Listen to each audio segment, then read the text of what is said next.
इस मॉडल में रिन जेड की सेटिंग करने के लिए हम हाफ लोड बटन को प्रेस करके होल्ड करेंगे और उसके बाद ये डायल को एक बार मूव करेंगे। जैसे मूव करेंगे तो यहाँ पहले से जो डिफ़ॉल्ट सेटिंग है वो शो करेगा और उसके बाद ये 1 नंबर पे आ जाएगा, लेवल 1 पे आ जाएगा। वॉश की लाइट जल रही है तो लेवल 1 पे है। उसके बाद जो भी हमें सेटिंग चाहिए हम चेंज कर सकते हैं। इसको एक बार घुमाएंगे तो ये लेवल 2 पे आ जाएगा, ड्राई की लाइट ऑन हो जाएगी। उसके बाद एक बार और घुमाएंगे तो एंड की लाइट ऑन हो जाएगी, इसका मतलब ये लेवल 3 पे हो गया।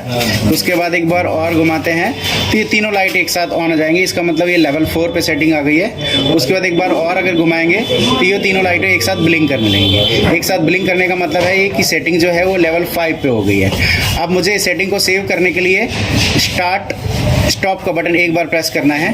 जैसे हम स्टार्ट और स्टॉप का बटन एक बार प्रेस करेंगे ये सेटिंग हमारी सेव हो जाएगी। तो अभी हमने लेवल 5 पे इसकी सेटिंग सेव कर दी है। अब इसको मैं ऑफ कर देता हूँ।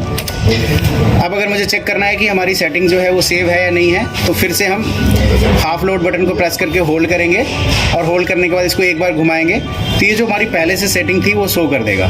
सो ये तीनों लाइट ब्लिंक कर रही है, इसका मतलब लेवल 5 की सेटिंग हमारी सेव है। अब हम चाहें तो दोबारा सेट कर सकते हैं और नहीं तो इसको ऐसे ही ऑफ कर देंगे तो ये हमारी सेटिंग रहेगी। तो इस तरह से हम रिन जेड की सेटिंग करते हैं।